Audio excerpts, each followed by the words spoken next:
But it's so funny because it's the reasons that I really didn't want to like them Yeah. are the reasons. It's basically the reasons why I do like them now. It's because of they're the whole marketed so package. well. It's Yeah, because it's of the the whole whole machine. package. Yeah. Exactly. It's like what I did not want, what I did not want to like about it, I love about it. You know what I mean?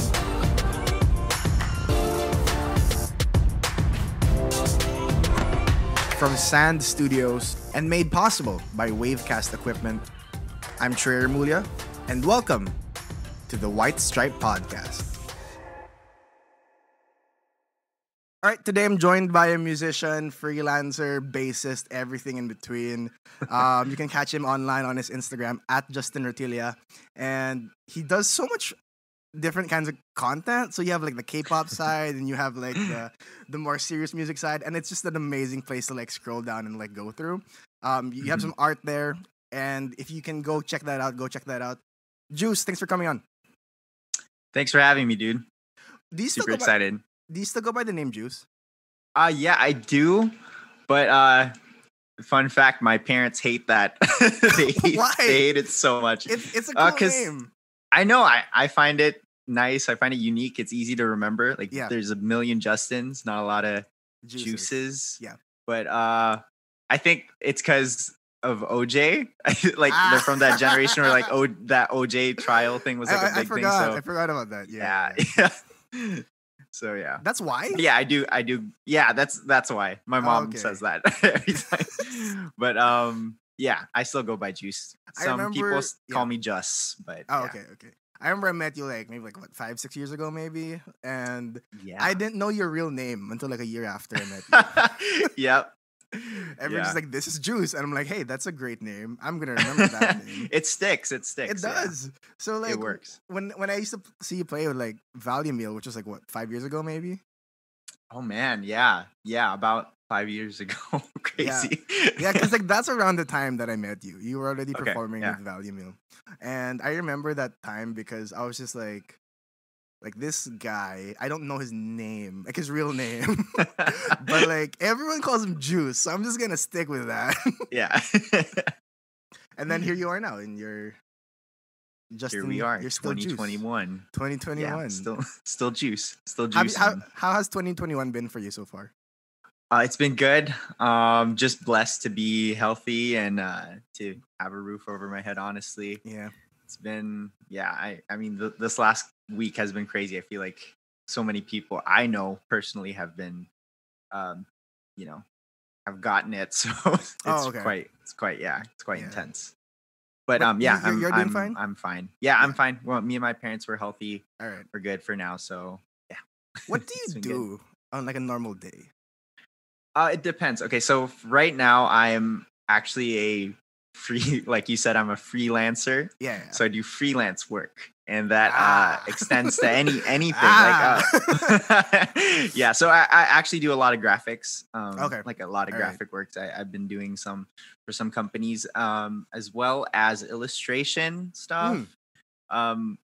During Christmas, actually, that's like what kind of like kept me afloat a bit, was like painting people's dogs. People really love that, and I personally love doing it. Why dogs specifically? Why specifically dogs? I don't know. I found a market like of people that really love their pets and want to get like a painting-ish digital painting of them. Right. And I personally love dogs, like, because I've never had one. I've always wanted one. So being able to paint them is a special treat. So I do. Yeah. So I do like illustration work. I also do a little bit of just like minimal editing, like video editing, and music too. I want to get into like your content now, because I think it's really interesting how you mentioned that you used to be like this metalhead kind of guy. And then now here you are.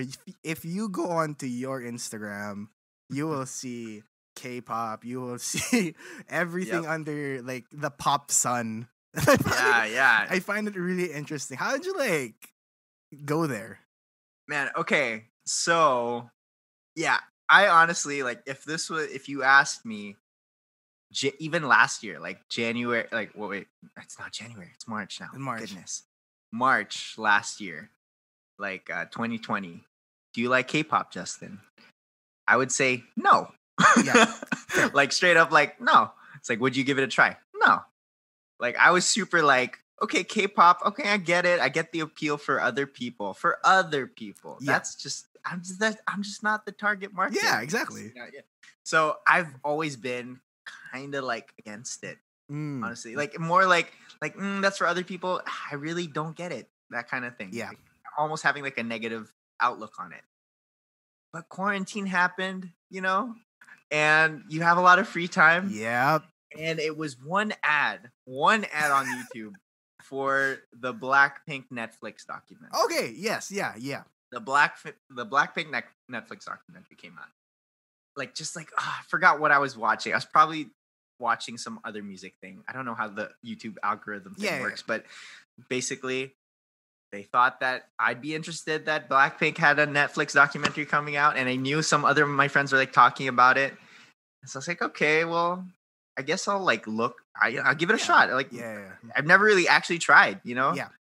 So I watched one video, and I was like, okay, like they're good dancers. Yeah. I think the first one I saw was like the How You Like That like choreography. Okay. It's like, okay, I get it. I get the appeal. They're pretty. Yeah. They're good dancers. Yeah. And then one video after another, after another, after another. And I was like, yeah, they're really pretty. and then I started listening to the song. I was like, okay, like it's catchy, it's pop, it's well produced. The production quality is amazing. Yeah. No complaints about that. And then I watched the Netflix documentary. And then that was it. That was it for me. Like I totally like I was sold. I get basically. that. I had a similar experience. So when so you listen to K-pop. Now I do. Now you do. Okay. Was it during the quarantine? Yeah. Many people. So many people. So at first, like Korean media, it first started out with K-dramas, like during the early quarantine. And I was like, yeah, I'll watch a few. I ended up loving it, started watching more. Okay. So I'm like, yeah, okay, like I'm into Korean, TV now. Culture. Yeah. I was like, it's really interesting. I want to go there and all that stuff. But like when people mention like K-pop and all that stuff, like even like BTS, I was like, no, not my thing. Yeah, like, not my thing. Like it's very like commercial pop and like all these thoughts in my head. Yeah. And then exactly the same thing. My friends were telling me like, oh yo, bro, what's the Blackpink documentary? Yeah. And I was like, I kind of don't want to, but like, I'll look into it, So I checked out the trailer on Netflix, right? Mm-hmm. And then like the first line was like the Blackpink, bam, and then like they're telling like, the whole story of like Coachella and whatever. I was like, oh, this is good. Like I'm gonna watch it. And then after I watched, because I watched this like I wasn't even in Manila, like I was out of town that time, so I was like I was watching it like on my phone. And like at like 2 a.m. because I was just like, oh, I realized I haven't watched it yet, so I'll watch it. So I ended up watching it, and then in the end of the movie or the docu, I was like, why do I care about them so much now? Yeah, exactly. Oh, they're so I don't know what it is, man. Yeah, I totally get it. I felt the same way. It's like, wow, aw. Like when that scene, like when they're eating together and they're laughing, I was just like, aw. Yeah. I was like, I hope they find more success. Yeah, like you're rooting for them. You end up rooting for them. It's crazy how I just like went through that whole journey, and now I'm like, yeah, for sure, they're for sure. And then I remember because like I can't say that I love all their songs, but like there are a few that really stand out. Yeah. Okay. What's your favorite? What's the one song? What's the song that got you? I guess. Oh, the song that got me was "Do Live." Oh, okay. The Coachella version. The live version is so fun. Yeah. And when I remember listening to it, and I was just like, I love this. This is so good. Yeah. Yeah. And then I would imagine like the dance and everything, and I'm like, they're so good. And they're so after good. that, I got hooked. Yeah. Dude, like, so many people I know got into K-pop during the quarantine. Yeah. And like, I was trying to break it down, right?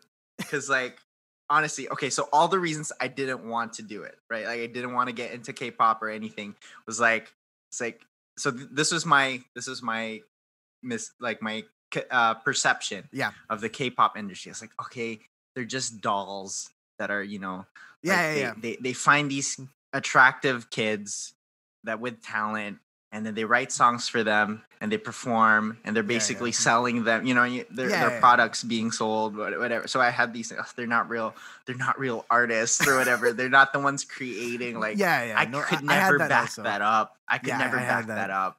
I'd rather support someone that, you know, like, pours out their heart into it, right? So that was my whole thing. And then you watch the Blackpink documentary and like, oh my gosh, they pour their heart out into like the training. And like, you know, some of them don't even make it. You know what I mean? Like, they spend like 5 years and like they don't even make it. Like, they don't even get to debut. Like, and I was like, oh, like, and I had the exact same thought, dude, right? Like, I was like, it's so funny. And now I'm a consumer. Like, now I eat it up. Like, I buy the product, and it's because they're excellent at marketing. Yeah, like the whole it's the marketing. Honestly, it really without is. the marketing, the way that the whole package, if one part of the whole package was not there, I don't think it would. It is everything successful. put together. It's everything. It's the choreography, the dance, but more importantly, it's the content that they put out. Yeah. Like, that they constantly have something, you know what I mean? Like, on YouTube, Always. they have so many things. Yeah, they have it, because I thought about it, right? Like, the other, like, why do I feel this strongly towards these people that I don't even understand what they're saying? Yeah, exactly. But like, someone like, because I'm a huge Ariana Grande fan. Like, I love Ariana Grande's songs. Yeah, but I'm not so sold out on her. Oh, you know what okay, I mean? Understandable. You know what I mean? Yeah, So I love her songs. I love I love her songs. That's all I can say. Yeah. I love her songs. And I watched her documentary. I loved it as well. But like, I watched the documentary and I was just like, yeah, I love her songs. You know what I mean? Like, it wasn't like her as a this sounds so wrong, but like, her as a product isn't like everything. Like, she doesn't have the whole package for me. Does that make sense? Yeah. When it comes to like the K-pop group, they have the songs, but then they also do like the reality show thing. So you see their personalities. Everything. They do like those V Live things and stuff. Yeah. So you like, it's so smart. It's so smart. And then they have like the stickers and the trading cards that they do. You know what I mean? So like, they have so much content for people to consume that it's more than just like, oh, they're just singers or they're just a music group. There's people that you can follow. Like, you know what I mean? Exactly. Like, you can really track like them. So like, for me, that was that's really what causes me, like, personally, to be super invested, is that they have have so much content, content to consume. And like, they do it like, they have like eras too, you know what I mean? Like, they have like this era. Yeah, so they're so smart. Like, it's not just like, they really are. It's not like they're just like one big like and I know it's not just the girls, you know what I mean? It's not there's like a huge marketing team that's so so I get why they're so successful and why I actually consume it. But it's so funny because it's the reasons that I really didn't want to like them are the reasons. It's basically the reasons why I do like them now. It's because they're of the marketed whole so well. It's the whole package. Yeah, exactly. It's like what I did not want, what I did not want to like about it, I love about it. You know what I mean? So it's still like, honestly, it's a battle. Like, honestly, I love K-pop, but it's like, it's a battle. It's like, should I love it? Should I love it this much? But I do. But you do. That's the thing. But I do. I find it really interesting that you mentioned like Ariana Grande, right? Because like, yeah, I don't think the argument that Ariana Grande's voice is better than most of, you know what I mean? Like, if not all. I agree. Like, I agree. Of the idols, right? 100%. But like, I don't care about her as much. It's weird. Exactly. Because they don't build a persona around her. Yeah. That makes you want to care about her. Yeah. They're so guarded with the K-pop. Like, the image is everything for the Koreans, right? Like, so like, even the personal life and stuff. That's where it gets like a little scary for me. And it's like, should I like this? Because it's so it's so scary. You know, in my moral, I guess, my moral code, it's like a little bit sketchy in a sense. It's like you're manufacturing these people to have this image like that can't be good for their mental health. Right. You know what I mean? Yeah. And I know a lot of Korean people, like idols and stuff, like have opened up about the abuse and all that stuff and the dark side of the K-pop industry. So I know that that's a real thing. Yeah. But at the same time, I'm a consumer. But at the same time, I care. And the only reason I care about hearing that stuff is because they marketed it so well for me to actually want to care. Right? They do it so well.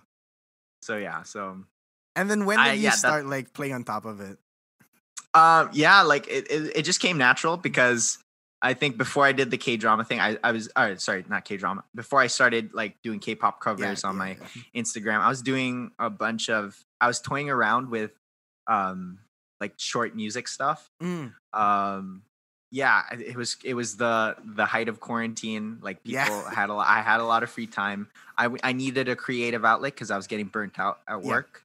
Yeah. So I started I think the first ever music thing I did was like this guitarist named Mark Lettieri. He's a guitarist for a lot of bands, but I think he's mostly famous for Snarky Puppy. Oh, Snarky Puppy. Okay. So yeah, so he comes out with like short Instagram like videos like Jam with I forgot what it's called, Strat Stomp or something like that. Okay. So he came out with the riff and I was like, I like this riff. Like I want to play to it. So I did like a short video of me playing a riff to it, and I didn't have any equipment. I just used my phone camera like with my bass amp. Right. And then I was like, okay, like this is cool, but like I want to make it like a little bit more like fun, I guess. Like so I put like an image of a scared cat like creeping up to it. You know, and it's just like I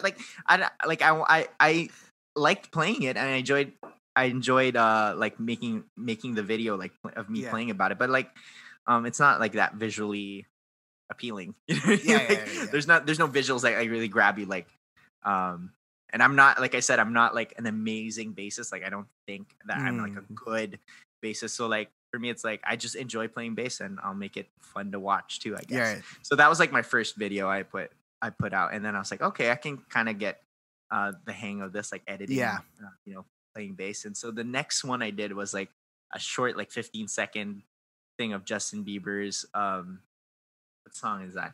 Around me. Okay, that song. That song. I forgot what it's called because like that album I think just came out like that year. So like I was super into it, and so I did like the different instruments of it and all that stuff. Like I started doing that kind of stuff before the whole K-pop thing. Right. And then I was like sniping like my friends that are artists. Yeah. Like on Instagram, like looking for like, okay, what did they come out with? Like maybe I can like put something over it. So I did one with Elise. Elise did like saying, I was like, oh, maybe I can add something to it. So I did that with Elise. I did one with Keiko. Like Keiko came out with something. I was like, oh, I'm gonna try. I'll just add something. Right. And I super enjoyed it. And so it only came natural like when I started getting into K-pop. I was like, I want to do a K-pop thing because one, like the song, like it bops, you know what I mean? Like it bops. Yeah. The song bops and people are into it and I'm into it. I enjoy it. So it just came natural for me to try to do something fun with it. So I think the first one I did was like I tried to dance like the Lovesick Girls. Oh my gosh, that was the only video that I ended up doing like a full song, because like most of my covers are just like portions. Yeah, that one I tried to do a whole song and I tried to dance with it. It was the most tiring thing.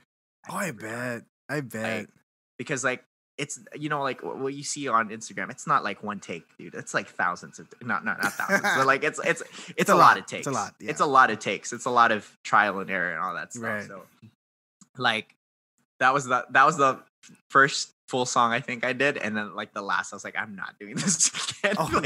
Because I tried to dance with it too. So I was like heaving like afterwards, like I was like like I lost my breath, and but that also like made me respect them more. I was like, wow, these girls, they do this like every night, like like they're doing dancing, the choreo and singing, like so much respect. No, it was like a few weeks ago or like a month ago maybe. So like my friends had like this really small gathering because like they got married. So they invited like maybe like the super close friends into like this garden area. It was nice. Anyway, so They were playing do do do do do, right? And so me Right. and like a few other friends, like 3 other friends, we were 4. Like we knew that dance. We watched the videos, you know what I mean? You need the choreo. we Yeah, yeah, we yeah. knew Yeah, what I to got do. you. You know what I mean? And Yeah. then and then we were just because like it's been like a few months of like us just playing around, like we'll just go like that, right? And all that stuff. But like when we were there, we were like, oh wait, like we can actually dance this, right? And then what? I think like halfway through, I was like, Yeah. I was It's like, work. I was just like, It's this work, is dude. crazy. This is crazy. And then so and then in the night, like there was a bit more dancing and everything, right? So like my friend, because this was in Tagaytay, like a garden in Tagaytay. So I was driving me and my friends back home, some of my friends, Mhm. and my friend was like, "So this was what Blackpink feels like," and I was like, "Yeah, it's so tiring." That's except what that, my girls have except to go through, all the except tomorrow they have to do it again. Yeah, dude. It's crazy. So funny. Any last words on the K-pop scene? Yeah, so Blackpink was the gateway for sure. Like they're the ones that introduced me, but I am not a Blink Okay, as fair. most people would say. Like, I mean, yeah, I do. I'm a Blink. Never mind. I take that back. I'm a Blink. But my current obsession is definitely Once. Sorry, Twice. I'm Twice. Once. Okay. Yeah. Sorry, you're my Once. bad. Yeah. Yeah. So Twice is definitely the one that that got me, Sheesh. which is hilarious because they're exact everything that I thought I would not like about K-pop. Yeah, and there's so many. There's It's so like- many. I was like, I remember when so my cousin was like, "Oh, Kuya Justin, like you're in the wrong K-pop fandom." Like when he saw me post Blackpink stuff, and he's like, "Oh, you should try Twice." I'm like, what? And he's like, "Yeah, there's like 9 of them." I was like, "Oh, that's so much." Like, Yeah. at least, and they don't speak English. I was like, "Oh my gosh, that sounds so like how am I gonna like them? Like, Yeah, how yeah. am I gonna get in?" Man, like I don't know. Their content is just it's top notch, man. I don't know. It's They got crazy. me. They got me. I have like them on the back of my phone and everything, dude. I'm at that level. I'm at that level with Twice. Like I'm up to date with their YouTube show and everything. like that. Sheesh. I have a So, few yeah, friends so who are like they're what do you call it? Once. Onces? Or just Once once? is, I Alright. guess. Yeah. I think once. I Yeah, think. so they're fans, and then like I remember because like this was right after the Blackpink docu, so I'm like really fresh in, right? Yeah. And then my friend was like, "Oh no, I can, bro, Twice is the, you know what I mean? Yeah, Like follow them." And I Yeah. was like, so I tried like the first time I tried, I Yeah. was just like, but there's so many. There's so many. They don't speak English, and it's like more their older stuff's like candy pop, right? Like Yeah, it's yeah, like yeah. really, really like girly. Because like Blackpink, it's kind of gangster, Right, right? Like right. you like do. It's pretty Yeah, gangster. yeah, Like yeah, how yeah. you like that? It's pretty gangster. So like Yeah, it's yeah. easier for you to like get Yeah, into. But yeah. But you're right. I don't know. like, I don't know what it is. I listened to their new album. I really like their new album. Their new album is. It's amazing. It's really It's- good. I really enjoyed it's so that. good. I I'm- like the I'm- sound more than the previous sound. Yes, for sure, 100%. I like how they matured. If you're like me, you probably started or want to start a new creative project while we're all supposed to stay at home. Maybe record a song demo, start a podcast, put up a vlog, or even stream you and your buddies playing your favorite game as you scream at each other. Whether you need starters equipment or you'd like to upgrade the audio gear you already have, go to Wavecast Equipment PH. There you can find what works for you. Wavecast has podcasting starter kits and streaming equipment like microphones, boom stands, headphones, gaming mouses, keyboards, and more. It's perfect for the home creator. It's nationwide shipping, cash on delivery, easy to order. Again, check out the Facebook page Wavecast Equipment PH or check them on their Instagram at WavecastPH. That's WAVECAST PH. All right, back to the episode. All right, we're back with Juice. I have a question because I want to get into your music Go ahead. Jake. journey. When did you know that you were good at the bass? Well, first of all, thank you. But honestly, and I'm not trying to be like, I don't consider myself like a good bassist, and I Okay. don't know, that Okay. might sound like I don't know, like, oh, Like, I'm oh, not he's good. being humble. Yeah, but no, but like I just really enjoy it. Mm. When I found out I enjoyed it, it was when I first played bass in a band setting.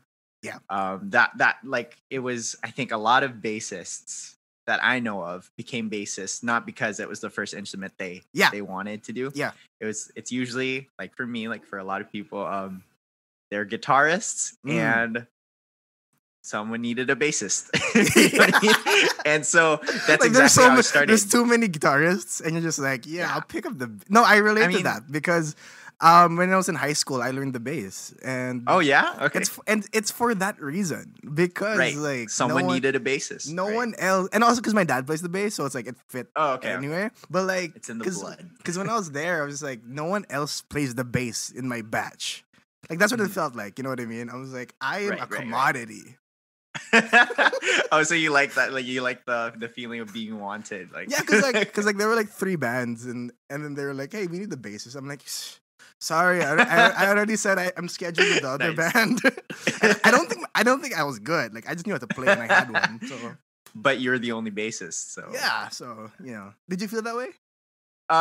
Not kinda a little. Actually, now that you mentioned it, yeah, a little bit, because like it was, like I went to music college, Oh yeah, and so yeah, there was a lot of people that played music and a lot of really good guitarists, and so like being like a bassist was like I guess like an edge, like, oh yeah, I don't play guitar anymore, I play bass, yeah. But no, it was for me, it was like the feeling of like being a part of something Yeah. and not being in the front. Mm. That really got me. Like Right, that's what right. hooked me, because Yeah. I ever since like I grew up, like growing up, like I love the being like background, Mm. like doing like behind the scenes stuff, like not really being the front man or like being like having all the attention on you. Yeah. I like being the guy that does a lot but doesn't get a lot of attention. I don't know. It's just something get that you. I pretty much like when I was growing up, like Power Rangers, like my favorite Ranger was the Blue Ranger because he wasn't the leader. You know what I mean? Like No. Digimon, I liked Patamon. I didn't like Agumon because everybody liked Agumon. You know what I mean? So, Yeah. I get that completely because I kind of feel the same way. Okay. And that's like if you're talking like a band setting, right? So my Mhm. only experience is like high school music and church. Like that's the only place where I actually play, right? Okay. But like like those little jamming sessions in the middle, and Mhm. or like whenever you play, you feel like you're so important. But when you make a mistake, people don't really notice. Oh yeah, it's like a lot less obvious. Yeah, it's a lot less if you're not a musician, right? So Right, you're right, just right. like you're just there, and you're like, all right, like I'm super important, but I don't need to be in front. I don't need the Right, attention. yeah. Like, I get that completely. Was that? Yeah, so- yeah, good. Yeah, like that's it. That was when it was the first gig we played that I played to sub for someone who like literally they had a band, and the person that was supposed to play bass forgot that he had to watch a theater show like the same week that the show was playing. Okay. And so he like the day before he was like, Juice, can you play bass? I was like, Yeah. okay. And it's like, yeah, I'll teach it to you. It's so easy. I was like, okay. Like, really, And- is it really that easy? Yeah, and then so he showed me the bass lines, and we played that show. It was just like a small school show. Yeah. But just being a part of the band and like, knowing that you're playing an important role, and yet you're not the face. Yeah. Vibing with everyone. And of course, like, bass is like, so it's all about the groove, right? Oh, Like, yeah. So you're just Yeah. and I've always liked that. So I instantly, like that first gig that we played, I was like, okay, this is it. This is the instrument for me. I feel like it's something that you need to play with other people, and then you love it. You're right. Definitely. It's like Definitely, 100%. a guitar player will love guitar as he keeps strumming, or like a Mhm. pianist will keep playing and they'll love that instrument. You fall Right. in love with the bass when you're playing with others. Right. Because like yeah. you just make them 100% sound so agree. good, and it just fulfills for you. sure. You know what I mean? You're just like, wow. Like even if it's just you and a drummer, Like a good Yeah. drummer, bro. Yeah. That's like that feeling is unrivaled. I agree. I agree. When you so when you play the bass, right? Like, so this Mhm. is this you do consider it your main instrument? You do, right? Yes, yes. Okay. Now I am a bassist. Yeah, that's the All most right. All right. I'm most comfortable on it. Yeah. Yeah. Yeah. Where did you start though? Where I started like my first instrument. Yeah. I okay. So technically, my first instrument was bass. Oh, okay. I took one lesson because my dad. Okay, so growing up, I like when I was a kid, my first love, like arts wise, was fine arts, was drawing. Okay. So music was more my dad's thing. Like he was Right. a frustrated Okay. musician, and he wanted to support some of our musicians at church. So he wanted to give them a job. Yeah. And so he's like, "Oh, you can teach my son." And I think I was like 11 or 12 at that time. And I was like, oh, I don't want to do this. I'm not into it. And so so like my first lesson was like with our bassist, and yeah, I learned a little bit. I wasn't into it. And so my dad was like, "Okay, we'll try guitar."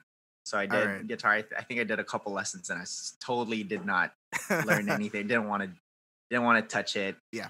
Until I went to high school, and everyone around me played guitar, and everybody was into like metalcore, heavy metal.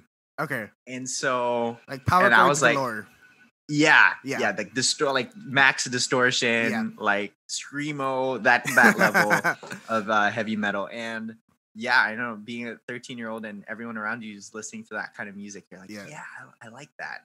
I want to get into that. So I started with electric guitar. So that was like the one that I was like, okay, this is my instrument. I'm gonna do it. And that's actually why I have like gauges and like tattoos and stuff, is because like that for a long period, like that was my inspiration, like music wise. Right. Was I wanted to be a heavy metal guitarist in a heavy metal band. All right. Yeah. Which is if you know me, if you see my stuff right now, it doesn't look like that, right? Like, it seems super far from the things that I'm into now. But that was the root. Those were the roots. I started. Yeah, my first guitar was a black Les Paul Epiphone. Okay. An Epiphone Les Paul. So like, and I had one distortion pedal, and I was all throughout my high school, I was super into metal, but I was a bedroom musician. Like I was too shy to like go out and play with other people. So like literally just like YouTube and play with the like learn the riffs and stuff. And so that's where I started. Tell me about the day where you decided that you're gonna go to music school. So I decided to do music, and I was actually about to go to CSB, like for music prod. When and like I was literally at LaSalle already, and like I got the application, I think, and I got a text message that one of my friends was like, "Oh, have you considered Mint? Like it's a new school." And what year is this? This was 2013. This was 2013. So I got a text. I met this wonderful musician, singer songwriter named Clara Benin at a church at a church songwriting workshop. So her and her dad, they did like a songwriting workshop. So I got to meet her, and so when I was applying, one of our friends messaged me. "Oh, you remember Clara? She actually goes to the school. You should consider her. Like maybe it's something that you want to consider." Because they knew that I was like looking for schools at the time. So I was like, "Okay, I'll check it out." So instead of going to before the application or the entrance exam, of CSB, I went to check out Mint with my mom, and we saw that how progressive it was. As a school, and they had bean bags. It was like it was a smaller school, and it was like, oh, you're gonna get an iPad, and like the rooms are named different, like mint things, like spearmint. I didn't know that, but okay. Mint. So I decided to take music. It was more of a coin toss. Like it could have been either or. And I ended up going to Mint because I met Clara at a songwriting workshop. And That's crazy how all of that put together led to your decision. Insane. I didn't even hear about it. Because honestly, I only heard about Mint around 2015. Yeah, so they didn't even have a graduating class when I entered. Oh, it was that new. It was that new. Yeah, I think it started 2011. I think. Okay. That was their first. Yeah, so we were the second batch, I believe, that graduated. Or no, third. We were the third batch that graduated from Mint. Yeah. Interesting. I find that really interesting, to be honest. Because especially when it comes to smaller schools, because I went to De La Salle, that's huge. Right. So I've never met my dean. I've never met so many different people. When they say the admin, I don't know who that is. I know where to go. Oh dang! That's crazy to me. I know where to go, but I don't know. I don't have a face in mind. So I remember when Elise was telling me about her first few months in Mint. I was kind of weirded out at first. I was like, whoa. With how small it was. I was like, they care about you? That's crazy. I was just like, that's such an odd thought that they care about you. And I guess that it helps for us people like you. It makes complete sense to me. Cause Mint honestly opened a lot of doors and met a lot of people, like-minded people that had a passion for music. And I think the biggest thing was connecting me to people that like music, and that I could grow with as a musician. Mainly it's the connections, it's the friends that I made, it's the opportunities that it gave me. So when did you graduate again? I graduated 2017. 2017. So about oh my goodness, 4 years ago. Yeah. Insane. Yeah. What did life look like after graduation? I actually ended up interning at a logistics company. Are you familiar with the band Dirty Loops? Yeah. Okay. So Dirty Loops are a Swedish band. Yeah. They got famous on YouTube. Fun fact, I was born in Sweden. Oh, okay, cool. Yeah. I didn't know so that. my parents are missionaries, so they planted a church there. Oh. And so one of the people that they met that was part of the church plant, was one of the guys they were reaching out to, is actually now the one of the managers of Dirty Loops. Oh, he does that's cool. I think I forgot what he's called, but he's their tour manager basically. All right, yeah. So he does all the logistics and all that stuff and helps with the setup and helps with their monitoring. Their team is amazing. So they literally have, it's Dirty Loops the band and then 3 guys. All right. Go on world tour. Yeah. And that's everyone. That's their whole crew. Yeah. And and they were touring with Maroon 5. When Maroon 5 came here, they opened for Maroon 5. And so Maroon 5 had a team of probably 60 people. Right. Yeah. They're huge. But anyway, so that guy, his name's Urban, messages my dad, is like, hey, I'm coming to the Philippines.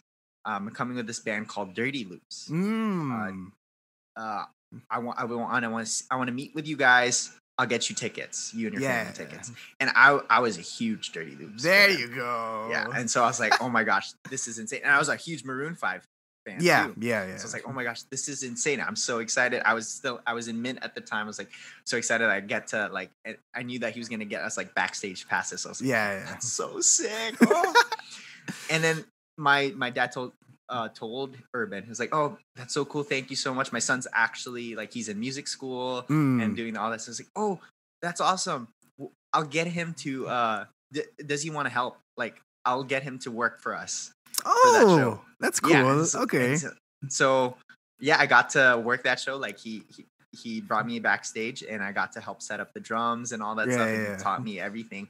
And then he introduced me to the prod team here. Okay. And he talked me up. He was like, oh, you should get this guy. He's a great guy.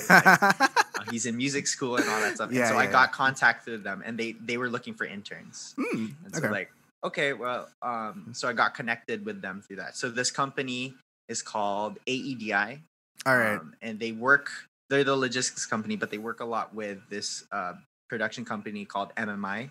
I don't know if you're familiar with MMI Live. So they bring a lot of the big international people here. And so I did a lot of logistics. So I did internships with them. So we did a bunch of concerts with them.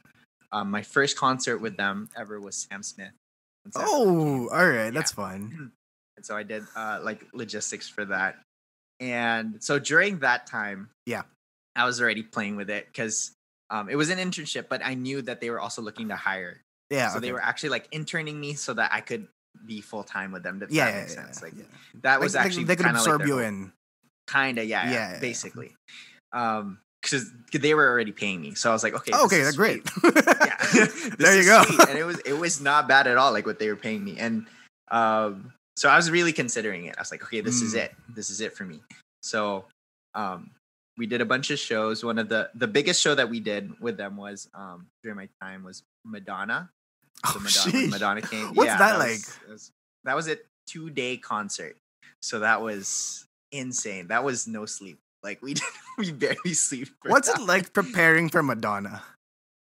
I mean, like the type of work I did was all like logistics, right? So like ordering the stuff, like basically getting their writer, their technical writer, making sure that our suppliers will have all that stuff. So basically what I had to, it's tiring when you're part of the organizing thing because you have to be there. You know what I mean? You have to be there while they're setting up. You have to make sure that everyone's fed. You have to make sure that, all these logistics production thing. So for someone like Madonna, like a big a big act like that, you have to make sure that everything you get is like perfect and top quality. I can't, because you want to leave a good impression on them. Like you don't want them to come here and be disappointed. So like, I guess the most of the pressure is just like just making sure that they get the best service possible. You know what I mean? Like making sure that they like everything. You know what I mean? But it's just tiring because it's like, like long days of like I'm sure in Moa Arena where making sure everything, and like no sleep and all that stuff. It gets tiring, but it was also fun. It's like it's also really rewarding. Like at the end of the concert, it's like, wow, like you get to be a part of something so big. You know what I mean? But it was, I'll never forget this. It was the one show that kind of like rocked me a little bit was what was it? The Vamps? Are you familiar? Okay, I'm familiar with them. Okay, so the Vamps, they were like super big in like 2017. Yeah, that year. Yeah, that year that I was working with them. So they came here and like people were going insane and crazy. Like, little girls like were like, like bouncers had to like reinforce the railings and all that stuff. And I had to reinforce railings because like these girls were like pushing through. Like, it was insane. But like looking up and like seeing that these kids were like what, like 16, 17, like touring the world, playing music, enjoying life. And like I was, how old was I at the time? I think I was 25, I think. Yeah, 25, 24, something like that. Looking at them, I was like, man, I kind of miss playing. I kind of miss, so I was like looking at looking at my life and like seeing like all the, I did enjoy doing the back end stuff. I did enjoy like supporting, like doing all the logistics, production, but I missed playing. And like seeing that, I was like, okay, I don't think I'm meant to do more of the back end stuff. Maybe I'm supposed to play again. So I ended my internship with them and I started gigging again. And so like after college, I was like, okay, I tried the whole like events thing, kind of didn't work. I'll try just gigging, just like playing with my friends, like see where that takes me. And I was playing with Ash at the time, majority, and I was playing with Clara as well. And so we had a lot of gigs. We had a good amount of gigs, but I think at the time, like Clara was about to take a hiatus, I think. Too. So like the gigs kind of like dropped a little bit. You know what I mean? Like so it wasn't as, and also I wasn't in school anymore, so I had a lot more free time. Oh yeah, for sure. So I was gigging for a good year, and it was during because I had a lot more free time. I started volunteering at church more. Oh, that's nice. In the music team, and I started going to Victory Makati at the time. And it was during January 2018, prayer and fasting. I was playing for the music team there. Yeah. I felt like God was telling me that He wanted me to enter full time, like to help out the church, to work in the church. Yeah. And so that was like a big, like, scary moment for me because I grew up in ministry, but it was the last thing I wanted. I understand you. Yeah, you get me. Yeah, I get you. And I know a lot of pastors' kids can relate, and a lot of people that grew Yeah. up in church relates to, like, because you're so familiar with it, because it's like everything you grew up with it. It's the last thing you want to do, right? Yeah. But yeah, there just came a point where it was like, it's God, because it's something that you don't want to do, but you're kind of open to it. You're like, you feel you're compelled in a certain way to do it. Right, exactly. Yeah. So I was like, okay, I really feel strongly that this is it, but what am I gonna do? Like, do I just like apply or something? Right? Like, I didn't know. So that was January. Hey, pastor. So I need a job. Can you pay me this much per month? That would be great. Yeah. So and it was funny because, like, I was really close to our musical director at the time, so I knew that Makati didn't have an opening or anything. Like, yeah. So it's like that doesn't. I'm not. Okay, well, I'll see. Like, if God wants me to do it, then the door's gonna open somehow. And it was a couple months after that, I opened up to, like, one of our volunteers, and I was like, yeah, like, kind of feel like I'm supposed to do ministry. And they're like, actually, we have an opening. Oh, but it's not music. And I was like, oh, what is it? And they're like, oh, it's for worship services. And I was like, oh, what's that? Oh, that's like kind of like the events. Yeah.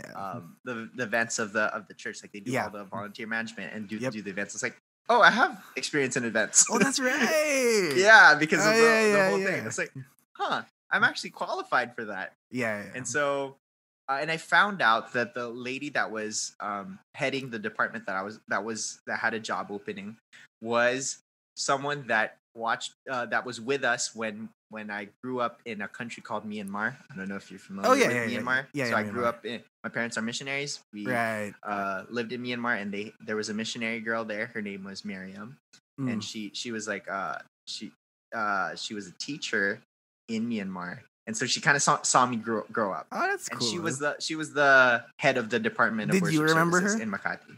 Yes, I did remember. Okay, we're super close. Like, our family is really close with them.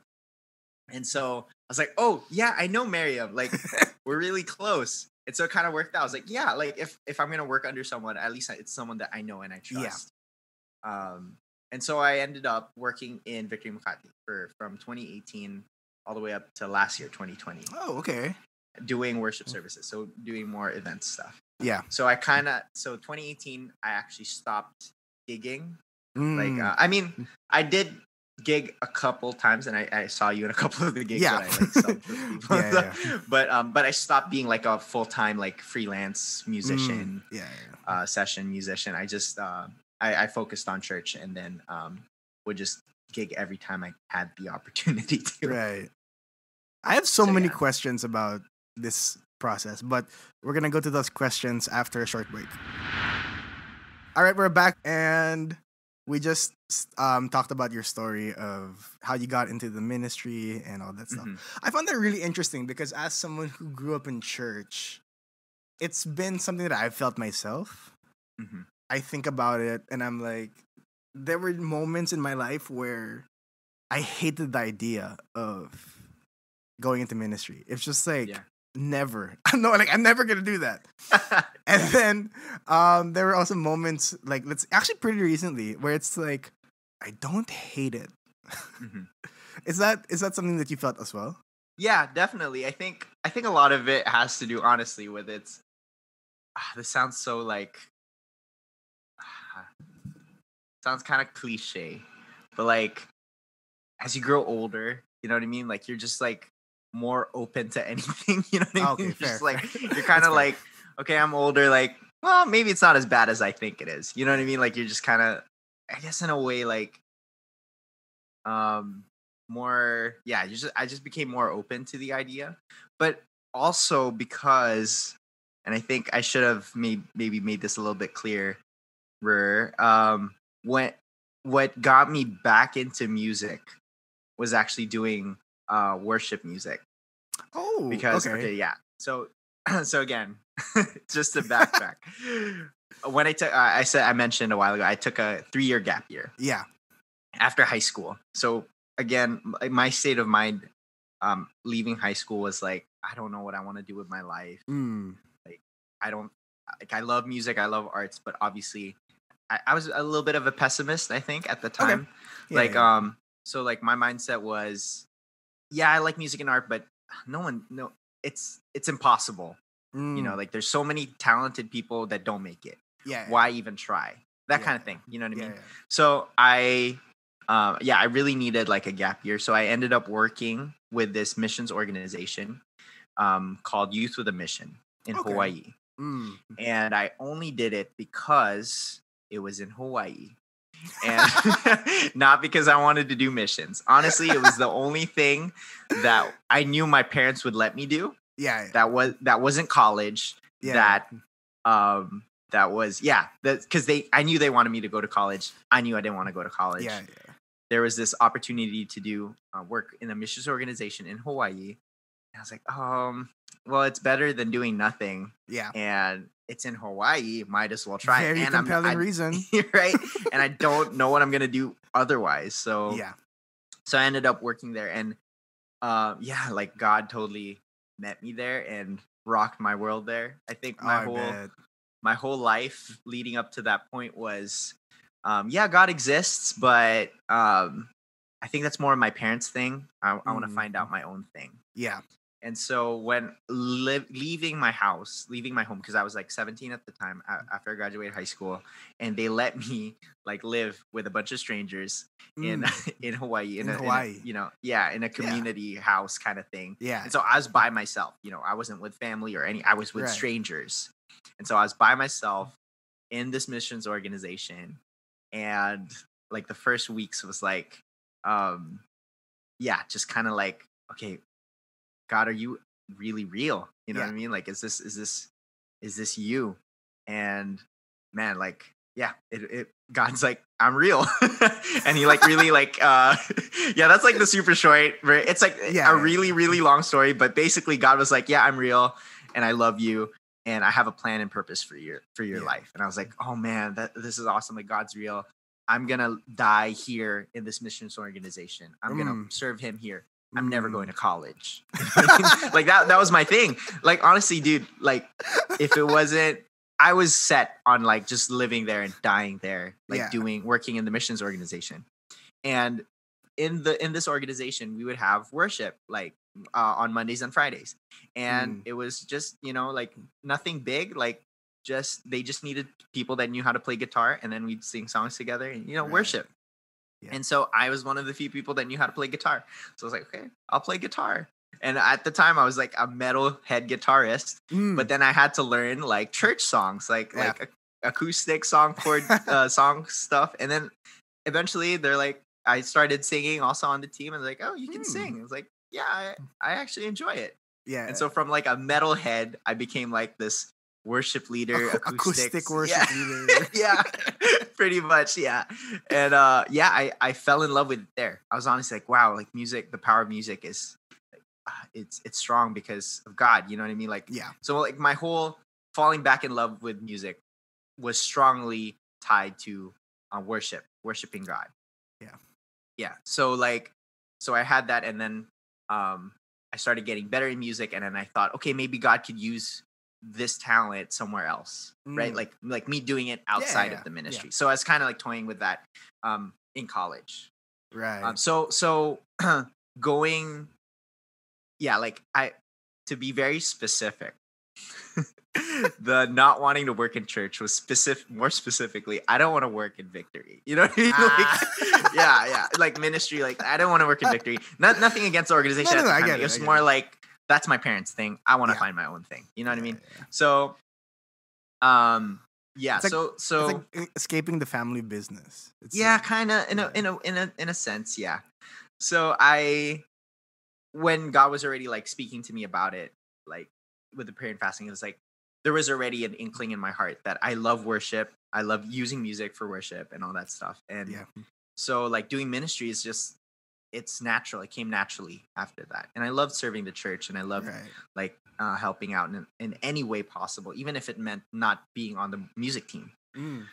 So that was the big challenge for me. It's like, okay, God wants me to work. Okay, here's an opportunity. Oh, but it's not music. Well, am I going to take it or not? You Yeah. know? So I ended up doing it, and I learned a lot. It was, I can say it was like the hardest 2 years of my life, Why? but also the best. It was hard because I felt like I was being stretched a lot because it wasn't something that I naturally gravitated towards. Like, I'm not, like I said, I did events, but it's not something that comes natural, like logistics and all that stuff, like admin work. Yeah. I love doing it as like doing it like as a volunteer, like helping, you know what I mean? Like even though I was being paid as an intern, like it still felt like volunteer work, like in the internship, you know what I mean? So it was like, well, I'm gonna help. So like, it just takes a lot out of you.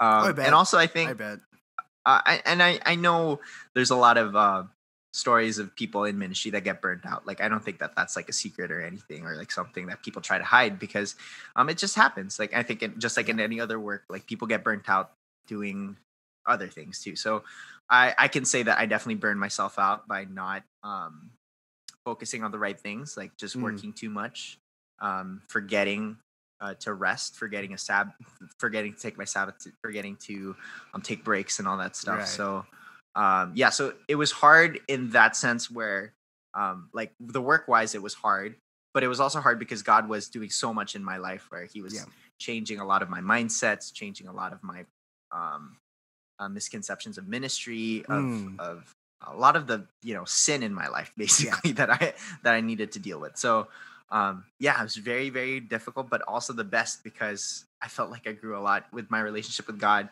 as well as like my maturity as a person, just being able to be a responsible adult. Like, you know what I mean? I'm not going to college, and then now look where you are now. Now, exactly. So that's why it was the hardest, but also the best. I get that completely. It's like, I don't know. It's a weird feeling when there are days when you're just like, I have to like grow up. Yeah. Yeah. Did you have a lot of those days, or like a few, but like super impactful? I think it was like pretty much every day where it was like, okay, I gotta wake up, I gotta go to work. You know what I mean? It's just like I gotta clock in, I gotta do the work. I gotta, people are depending on me, to do this. I can't just slack off. It's not like college where if you slack off, you're the only one that gets. Oh, that's true. You know what I mean? That gets the penalty or like the consequence. Like at work, if you don't do your part, like it's not just your department that suffers, it's everyone else around you. So definitely a big growing up thing. And it was my first I guess besides the internship, it was my first like long-term like employment. You know what I mean? The internship was still technically part-time, even though they worked me full-time. But like I could say like, oh, sorry, I have schoolwork. You know what I mean? Sorry, I can't go, and they'll totally understand. Yeah, there are excuses that you can like deploy, and like it's fine. Yeah, exactly. Like they'll understand. It's like, oh, fine, okay. But even though they did not like that very much, but like it was acceptable to be like, sorry, I can't come in today, I have something else to do. But like in a job, you can't do that, right? You can't just be like, completely. I don't want to come to the office today. So it's like, hey boss, like I don't think your boss is like, I'm not feeling it. Your boss is like, are you coming in today? And you're just like, I was there yesterday. Stop being clingy. So it was my first time having to do that. So I felt like I grew a lot in that. I find that really interesting because it's in those seasons usually that we really find out who we are. And like what you said, it's when we have to deal with ourselves when we don't want to. Right. You know what I mean? Like I feel like a lot of us are like, we know what's wrong with ourselves, or we know like what we're dealing with, but like we never like not, I don't want to say never, but like we don't naturally. You don't actually have to deal with it. Yeah, so we don't it's have like to deal sometimes with it. You don't It's just have to like- do it. You're aware, but like, yeah, like I'm just like, yeah, like it's like it feels small and it's Right, like not yeah. important. But in reality, it's like huge when you go Yeah. through these things. What is the biggest change in mindset for you? Okay. Biggest change in mindset. Okay, ministry wise, man. Okay, I'll be honest. Like, I was a big critiquer of the church, because I grew up in church. Same. I grew So, up, yeah. and like, I also grew up doing church plants. Mm. So like, I know what it takes to like plant a church. How it takes to run a church. And in a church plant, it's very small. It's like everyone's involved. Yeah. And like not being in ministry, it's easy to look at Victory. Like, not working in Victory, it's easy to from the outside to look and be like, oh, that's a mega church. That's a big church. Yeah. You know what I mean? So I was a big critiquer of that. I was a big hater, honestly, Yeah. to be honest. Like, just to be very frank. All right. Like, being frustrated, like, why do they do it like this? Like, why? I was like attending church and all that stuff. I was like, wow, I'm so sick of like, do they not get it? Like, you know what I mean? Like, I was a big hater, but like being a part of it, like seeing how dynamic the pastors really are, and like how humble our leaders are, like in Victory, and seeing how they are not what I perceive them to be, in my mind, like just seeing their hearts, really, honestly, for God and for God's people and for the church, and seeing how they're open to change things, they're open to do so much stuff, like seeing how dynamic they are willing to be. And I think during my time, I've seen so many changes happen, like being in the ministry. Yeah, like my biggest change of mindset is you can't judge a church based on like the number or like the building or something. Like, you have to get to know the people. You have to get to know the people to and I guess that like that goes for everything else too. You know what I mean? Like, I can't judge this group of people just based on what I see from the outside, right? Like, I may have like, I may think I know better and all that stuff, but like once you get to know people and like you get to see their hearts and stuff, like, oh man, it'll change your perspective. So yeah, like from a hater, like from a critiquer, like, oh man, like I super love our church and I super love our leaders and I respect them. And I don't even work for Victory anymore, but I still have that, mindset now. For sure. No, completely. This is not something that I thought we'd get into, but like, it's so true. You know what I mean? Like, even for me, especially like high school, like early college, probably. Like, those were the days where I was just like, why are we doing it like this? Like, why are we so like this, right? I mean, like, I was like, it's so corporate. Why can't we be more like this? Yeah, exactly. Oh, yeah. Like, it's so like, I don't have enough creative freedom here. Like, whatever. Like, I'm just like saying, you know what I mean? For sure. Like, there's just so many things going on in my head, or like, oh, I hate this change. Like, this isn't good for us. Whatever. You know what I mean? Like, and then sometimes, well, I think that some of it was real and, valid, whatever. Yeah. But then it did turn into like a hardening of the heart for me, at least. And I find it really interesting to hear about, like, for example, your story. Because, like, it's so similar to like what I feel so many times. And I mean, I've had to deal with it, right? I've had to like go through it and everything like that. And then even seeing it now, because now I help out in like the communications team. I'm not hired, but like I help out a lot. And like, just to see what they're doing now in COVID, it's crazy. It's just like they're doing so much work. It feels like double the work of a few years ago, just because of like everything's online, everything's digital. So like, it's just crazy to see how they work. And I was kind of like you. I was kind of like judgy. Like, why is it like this? Why is it like this? And then when you actually go inside, it's like, there's a lot of things that come into play. Like, it's not as simple, right? There's reasons. Yeah, exactly. Yeah, for sure, dude. And I feel like, even if it's not just church, but like any kind of like big organization, you kind of feel that way. And exactly. Yeah. For sure. It definitely like makes me think twice before like having a negative opinion about anyone. You know what I mean? Like, you gotta it's different when you experience people and you're like you hear their hearts, basically. Yeah. So yeah, for sure, and respect to all the comms people right now. Honestly, It's like crazy. it's insane. Like prayers for them, for real.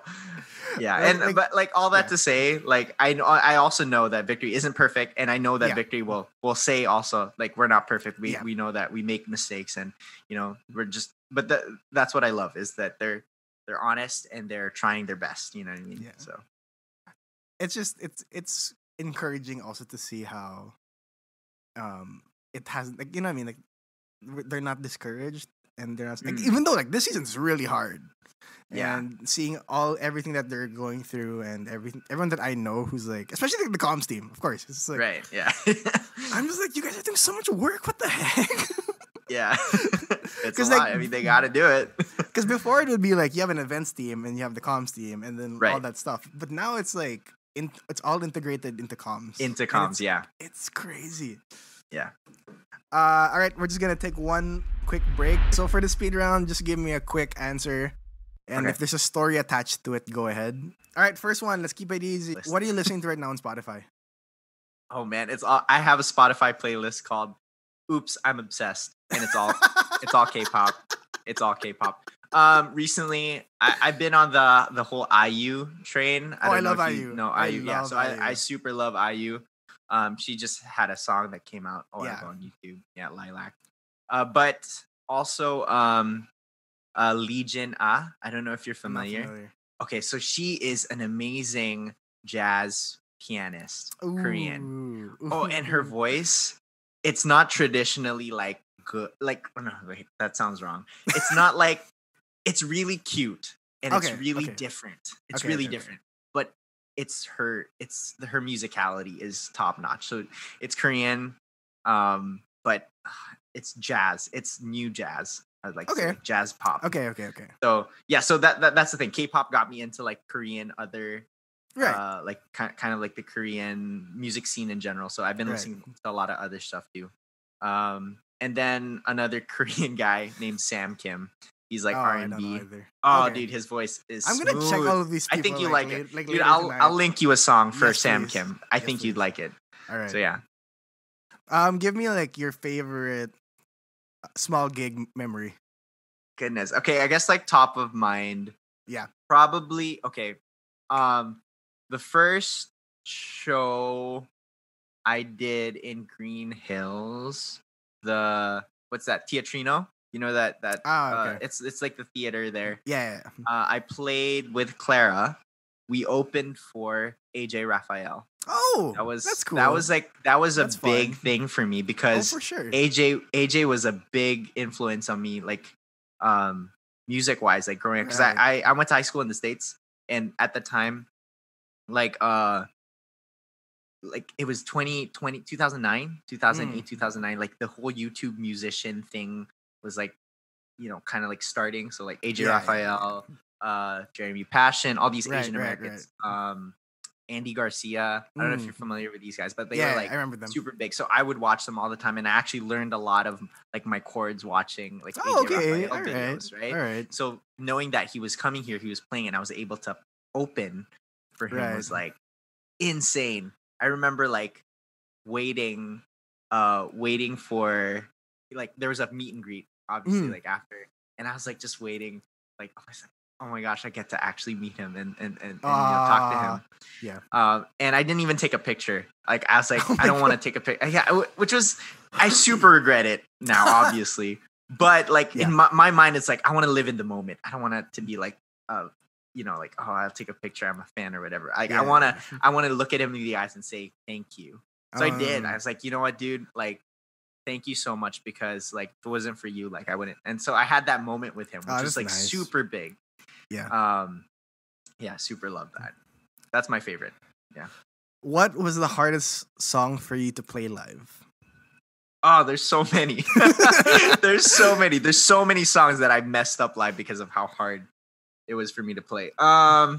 Okay, like with Ash, I think Ash songs were the most technically hard songs because like we would just try a bunch of stuff. Right. You know what I mean? We just experiment with like we were trying to push ourselves too. Yeah. So those are the most like I guess like technically hard things I had to play. Technically hard, definitely like Ash songs, any of his songs that we've done. Give me like. So who's your bias? Idol bias. Oh man, that's really hard. Okay, so honestly, for twice it okay for Blackpink, my first the person that got my attention the most was Lisa because Okay. she's the like the front dancer, right? Like she's the Right. lead Yeah. dancer, Yeah. main dancer. I don't know, and because I really like dancers, I find I just am drawn towards it. For twice, it's so hard for me to pick because like every now and then I'd like look at someone else and be like, oh, but they're kind of cool. Like, oh, they're really Yeah. cute. You know what I mean? Oh, I actually like the way she. So it's really, really hard. For now, the most consistent is Chaeyoung for Okay. me. I don't know if you Why? know who that is. She's the rapper. Oh, okay. So that it's this one. She's that one. So she's the rapper. She's also like the youngest, I think. Oh no, she's not the Alright. youngest, but she's one of the youngest. And yeah, I just like maangas like girls. You know what I Okay, mean? Like alright, I like the whole like, and she has tats, dude. She has a Okay, lot of tats, so you which is like that vibe. Yeah. I like that vibe. It's funny because like they're not allowed to get tattoos. So like whenever they have like shoots and stuff, it's always like covered or something Okay. like makeup and stuff like that. But I just like the fact that she's like, no, I'm gonna get tattoos because Sheesh. I want it. Yeah. So Yeah. so I like that. And she's like the rapper. So I find that maangas. I can see why. I see that Yeah. appeal. What is the first song that made you get into K-pop? The first song was How You Like That. Okay. Blackpink. Yeah. Tell me about that. Like, were you just Indie. like in the middle, like, oh, I like this. Like, how like, Yeah, what was dude, it's because like when I clicked onto the video, like I didn't just hear it. I watched it, right? I saw the Yeah. dance. First of all, it was super aesthetic. Like it was like a whole like a pink background. I don't know if you saw the choreography video, Yeah. but like and they were in black, you know what I mean? And then like it was so hip hop, you know what I mean? Which Yeah.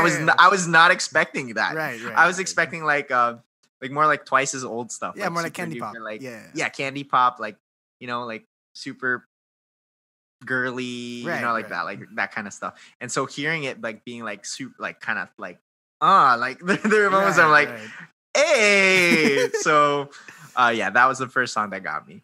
How You Like That. If you could collaborate with any local artist, who would it be? Ooh, local artists. That's it's kind of tough. Damn. Does Easy Mill count as as local, or is he American? I mean, he's Pinoy, I guess, right? That can be your answer if you want. All right, I'll just say Easy Mill. Safe answer. Safe answer. All right. What would be your words of advice for a young aspiring musician? Oh man. For sure, like be friendly. I think that's something that people don't really consider. Like, of course, I think it goes without saying you got to be good at what you do. You got to practice. I could say that, but like something that I've learned, like being in the industry, because I'm an introvert. Honestly, like it's hard for me to make new friends. It's hard for me to go out there and introduce myself to someone new and all that stuff.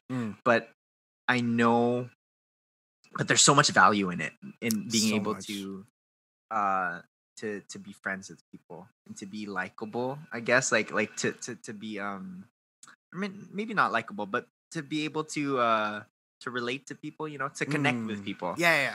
That's really really important, and I think that that's something that will get you places. I know for a fact that a lot of the reasons why I was given the opportunity to play in so many different amazing shows and all that stuff and with amazing people is not necessarily because of my skill, but it was because people knew me and because I had a relationship with them and they knew that I was easy to work with. So like having a good personality, or I guess like work ethic too. Like just showing that you're 100% in and that you will do your best and that you'll do so with a smile, all that stuff. It definitely it'll bring you places for sure. I think people don't really consider that much, but yeah, for me, I know that is definitely why people have gotten me. You know so many great musicians. Like, you don't need to get me, but I know it's because they know that I'll show up on time. I will do it with a smile, and I'll be pleasant about it. So I think that's a really interesting take because, like what you said, I often get when I ask you that question, I often get the, like practice, work hard, and that's true. That's all it is true. true. Yeah, for sure. But people underestimate the power of like just being nice. No, yeah, for sure. Like, I mean, you could be the best, musician, like guitarist, like bassist, drummer, whatever it is. But if you're a pain to work with, nobody's gonna want to get you. Like, Yeah, nobody's gonna want to work with you. for sure. Like, maybe they'll get you once, but like if After you're that, if you're they'll be hard like, to if you're hard to deal with, they're gonna find someone else that they like playing with, that they like Right. collaborating with.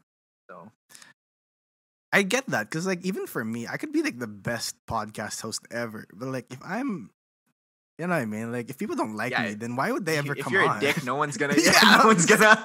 no one's ever gonna wanna I'm just hang like, out with you, talk I'm- to you. Yeah. If I have like the best ratings ever, but like people don't Mhm. like being or talking with me, like, why would they come on? So you're right, completely. Yeah. A lot of opportunities come because of character, and people don't Yeah. realize that. It's skill, sure, that's like the baseline, but like Yep. the advantage is character, which Yeah, is yeah. completely different from Mm. skill. But I think both really need to be honed. All right, last Yes, question. What would you say to the people who have supported you all these years through all the different projects, and even today? I just want to say thank you, mom and dad. There you go. They're honestly like my biggest supporters. I love that parents, they'll Yeah. support you, they'll share your stuff. It's hilarious. Yeah, no, thank you for. I'm glad that you like the content I put out. I I'm do. not doing this like for like I don't expect to be famous off of this or Right, yeah, anything. yeah. Like, I'm not really like that. I don't even post that much. I only post Mm. when I feel like it or I have something that comes up. Mm. So like, I appreciate that people are watching. I honestly just do it because I enjoy it and because I know some people will enjoy it too, like my friends. So thank you, and I'm glad you guys are enjoying the content that I put out, no matter how ridiculous it is at times. But yeah, and big props to all the artists that I was able to work with that just believed in me, that thought I could help and support them do stuff. So thank you so much for taking a chance on me and for giving me such such a good life to look back on. Like, Yeah. that's what happened. Like, when you told me that you were gonna do this and I started like preparing this, I was like Right. thinking, I was like, wow, God, thank you so much for all the experiences I've had. Like, Yeah. there's so much to be thankful for, and yeah, I'm just lost for words. I'm just so grateful. There's so So much grateful. about you that I didn't know until today. You know what Oh I yeah, mean? Like, yeah. I mean, we'd see each other, we'd hang out, but like we never ever got to like kind of No, sit down and exactly. like talk and like, yeah. so like hearing all your stories, I'm just like, wow, you went through a lot. I didn't know you went through this much. Yeah. It's been a wild ride. All right, last question. Where can people find you? You can find me on Instagram at Justin Ratilla, JustinRatilla, and that's it. I don't have There you anything go. else. I tried TikTok for like a solid day, like not posting, just like seeing it, like downloading the app, and I was like, Okay. yeah, probably not for me. And then no Twitter either. Facebook, I guess you can like add me as a friend. If I don't know you, I'm probably not gonna add you though. This is that was like the shortest like plug that I've had for the yeah, show. I don't know, man. Just you can find me in Laguna, Binyan. That's where I'm at. No, like last one before we go. I remember because like for almost like everyone that comes on the show, I do like check out all their socials, right? I couldn't find you anywhere else. Dude, it's all Instagram. That's it. All right.